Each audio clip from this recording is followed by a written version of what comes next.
Hello guys, welcome to our channel Bio with JS. Today I will start respiratory system. इससे पहले मैंने आपको respiration के कुछ सिंपल कॉन्सेप्ट बताए थे कि रेस्पिरेशन क्या होता है और उसमें इनटेक और एक्सहेलेशन कैसे होता है O2 और CO2 का या गैसियस एक्सचेंज। लेकिन रेस्पिरेशन एक कॉम्प्लेक्स प्रोसेस है और एक बायोकेमिकल प्रोसेस है जिसमें कि ऑक्सीडेशन होता है ग्लूकोज का और ATP CO2 एंड H2O का रिलीज़ होता है। तो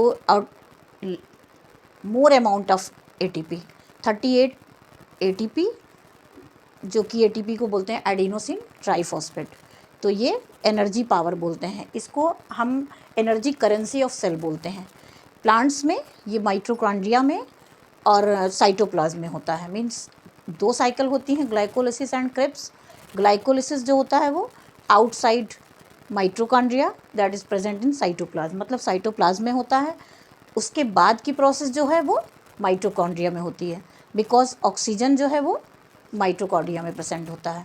लेकिन अगर ह्यूमन बीइंग की बात है तो ह्यूमन बीइंग में एक सिंपल प्रोसेस या कह सकते हैं कि basic process involve in respiration. ये एक बेसिक प्रोसेस है कैसे ऑक्सीजन का ट्रांसपोर्टेशन होता है ब्लड के थ्रू, हीमोग्लोबिन के थ्रू, ब्लड के थ्रू ऑल ओवर बॉडी, कैसे हमारे बॉडी में इसका ट्रांसपोर्टेशन होता है।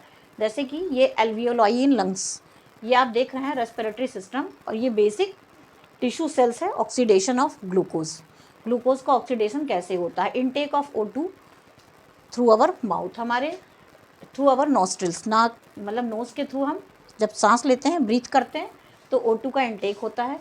O2 जाती है एल्वियोलाई इन लंग्स में।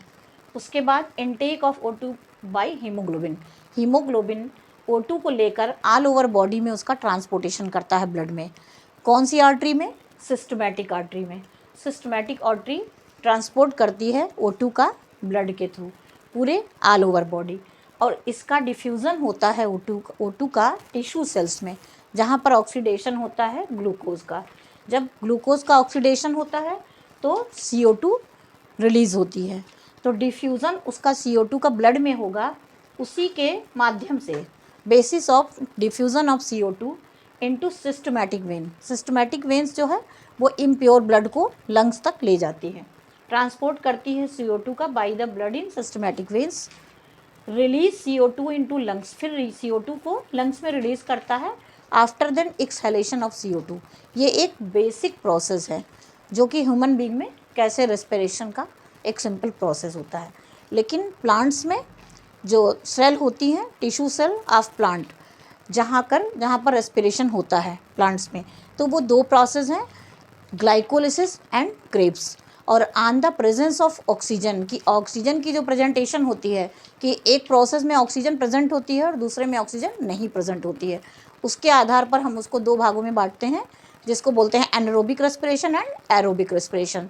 नाम से ही आप जान रहे हैं कि एरोबिक क्या है और एनारोबिक क्या है। Anaerobic means there is absence of oxygen and aerobic में ऑक्सीजन प्रेजेंट होती है। तो क्रेब्स साइकिल जो होती है वो कहाँ पर होती है? आउटसाइड माइटोकॉन्ड्रिया या साइटोप्लाज्म ऑफ द सेल।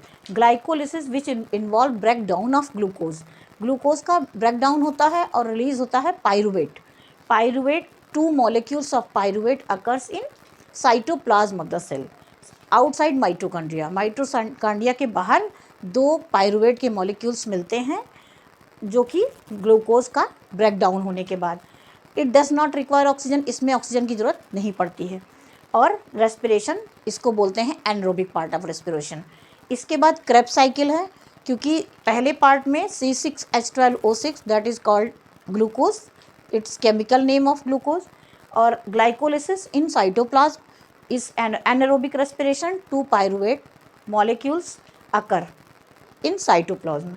लेकिन क्रेब्स में क्या है कि 6O2 मतलब ऑक्सीजन के 6 मॉलिक्यूल्स आपको मिलते हैं माइटोकॉन्ड्रिया में। उसके बाद रिलीज़ होता है CO2, H2O and 38 molecules of ATP adenosine triphosphate, ये रिलीज़ होता है, और a lot of energy is release with them, इसके साथ बहुत सारी एनर्जी रिलीज़ होती है। तो ये दो पार्ट हैं, क्रेब साइकिल एंड ग्लाइकोलिसिस, ये दोनों प्लांट सेल में होते हैं। और इसी बेसिस पे प्रेजेंस, जो ऑक्सीजन की एब्सेंस और प्रेजेंस है, इसी के आधार पर रेस्पिरेशन को एनारोबिक एंड एरोबिक रेस्पिरेशन में बोलते हैं। एनारोबिक रेस्पिरेशन है कि ऑक्सीजन नहीं प्रेजेंट होती है, chemical changes taking place in animal as well as plant, दोनों में एक जैसे केमिकल चेंज होते हैं एनारोबिक रेस्पिरेशन में। लेकिन अगर एनारोबिक रेस्पिरेशन को प्लांट में देखें और एनिमल में देखें, दोनों में, तो दोनों में कुछ डिफ्रेंशिएशन है। पहला डिफ्रेंशिएशन है कि इसमें एथेनॉल और CO2 बनती है इन प्लांट। उसी समय अगर एनिमल की बात करते हैं तो एनारोबिक में लैक्टिक एसिड और CO2, लेकिन इसमें CO2 नहीं बनती है। उसमें CO2 बनता है प्लांट्स में, लेकिन एनिमल में एनारोबिक रेस्पिरेशन में लैक्टिक एसिड बनता है but no CO2 is found, CO2 नहीं बनता है। हॉट एनर्जी बहुत ज़्यादा निकलती है प्लांट के एनारोबिक रेस्पिरेशन में, और एनिमल में बहुत कम एनर्जी निकलती है। और उसी तरह CO2 एब्सेंस होती है इसमें, उसमें CO2 प्रेजेंस होती है। तो ये एक शॉर्ट व्यू है रेस्पिरेशन का। अब इसकी डिटेल जो ह्यूमन बीइंग में रेस्पिरेशन है, इट्स अ कॉम्प्लेक्स प्रोसेस, इसको मैं नेक्स्ट वीडियो में बताऊंगी। आज का कैसा लगा आपको ये वीडियो? अगर समझ में अच्छे से आता है तो आप प्लीज़ सब्सक्राइब कीजिए, कमेंट कीजिए एंड शेयर कीजिए। Thank you.